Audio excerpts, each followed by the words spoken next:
You're watching Euronews now. I'm Takumbo Salako with the latest development on Russia's war in Ukraine. Ukrainian soldiers patrol the streets of Kyiv at night. As locals hunkered down in their shelters and basements fearing the worst, there were reports of strikes in residential areas of the capital. Russian forces have escalated their attacks on urban areas, warning of what they called high-precision strikes on strategic targets. A Russian convoy headed towards Kyiv appears to have slowed down. It's thought the long line of vehicles may be a siege caravan with enough armoury to surround the capital and cut it off. An earlier strike on Kyiv's television tower would appear to support that idea, cutting the capital's communications. But that's not so easy these days with internet and satellite phones. The shelling of Ukraine's second-largest city, Kharkiv, has been described by President Zelensky as a war crime. The International Court of Justice, the principal judicial organ of the United Nations, has confirmed it will hold hearings next week. The Ukrainian leader, who had a standing ovation during his address to the European Parliament yesterday, said his country is fighting for survival. A second round of peace talks are due later today.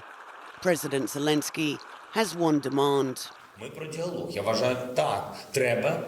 As for dialogue, I think yes, but stop bombarding people first and start negotiating afterwards. Meanwhile, everywhere in Ukraine, resistance is being organized. Volunteers and residents are mobilizing to defend their country in whatever way they can and at all costs.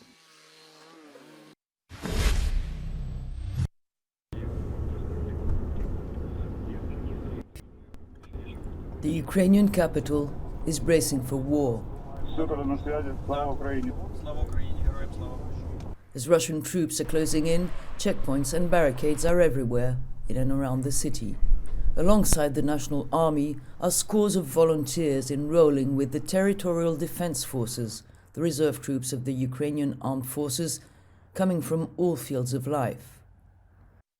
Alexander is a member of parliament, one of several, enrolled in a battalion based here in the center of Kyiv. Ukrainian parliamentarism is not the place where you should only vote, but you also should defend it with a rifle in your hands.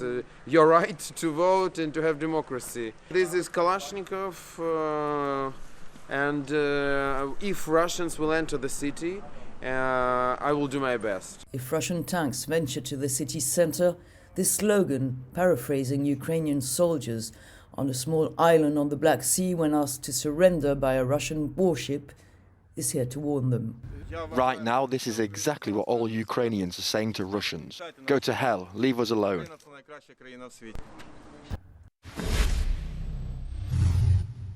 Well, I would use two words to describe the sentiment here. It's fear and determination. Fear because, indeed, the pictures we see of the convoys arriving to Kyiv are very, very alarming for the population here. Many have sent their, relatives to safer parts of Ukraine, although now who knows what is a safe spot in Ukraine, given the number of bombings and explosions that we've heard of throughout the country. Now, for those who are staying in Kyiv, well, some of them are literally living in shelters. Others who stayed at home are mobilizing. In general, the population who is still in Kyiv is completely mobilized and ready to fight alongside the Ukrainian army.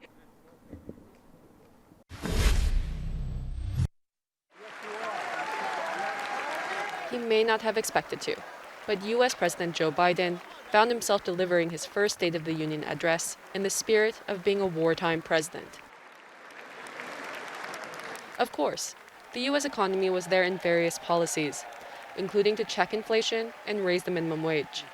But Russia's invasion of Ukraine and the global crisis dominated the speech. Putin's latest attack on Ukraine was premeditated and totally unprovoked.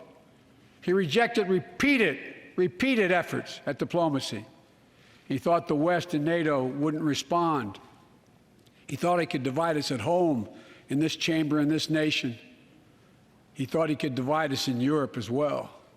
But Putin was wrong. While applauding the bravery of Ukraine, as the country's ambassador to the U.S. looked on, he stressed he was going to check Russian aggression and go after Russia's wealthy oligarchs, whose wealth helps support the Russian economy. The Department of Justice is assembling a dedicated task force to go after the crimes of the Russian oligarchs. We're joining with European allies to find and seize their yachts, their luxury apartments, their private jets. We're coming for your ill-begotten gains. And tonight, I'm announcing that we will join our allies in closing off American airspace to all Russian flights. God bless you all, and may God protect our troops. Thank you. Go get him. Biden's popularity polls hover around 40%, and his address was his chance to get voters on his side.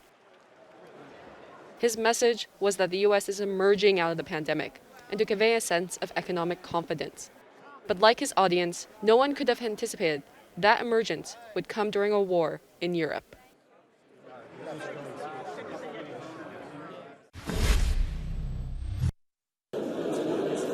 MEPs in Brussels draped in Ukrainian flags showing their support for Ukraine, and a president under fire receiving a standing ovation. Between bombardments in Kiev, Ukraine's Volodymyr Zelensky spoke via video link to the European Parliament. Can you imagine this morning, 2 cruise missiles hit this Freedom Square, dozens of victims. This is the price of freedom. At moments, the English interpreter appears to hold back tears. We are fighting just for our land and for our freedom. Emotions shared by the House as Zelensky called for EU membership.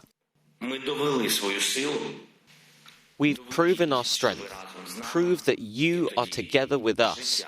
Then life will win over death and light over darkness.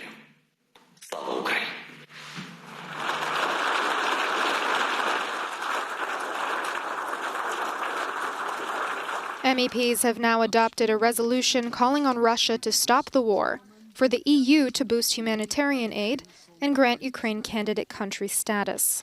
I do think that there are moments in time where you need to have the courage to take great strides ahead. And if you look at previous waves of enlargement, it was always a political decision that had to do with security, with freedom. Also in the resolution is a call to increase defensive weapons to Ukraine, but some MEPs have reservations.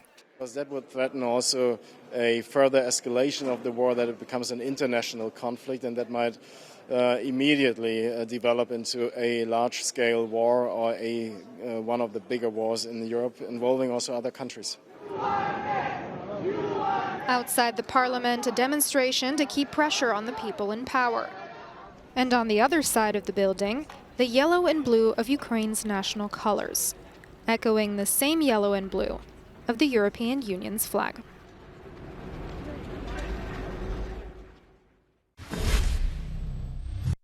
That's it for now, but let me remind you, we're here throughout the day bringing you constant coverage on Russia's war on Ukraine. You can also check us out on social media. We can't, of course, answer all your comments, but they are all read.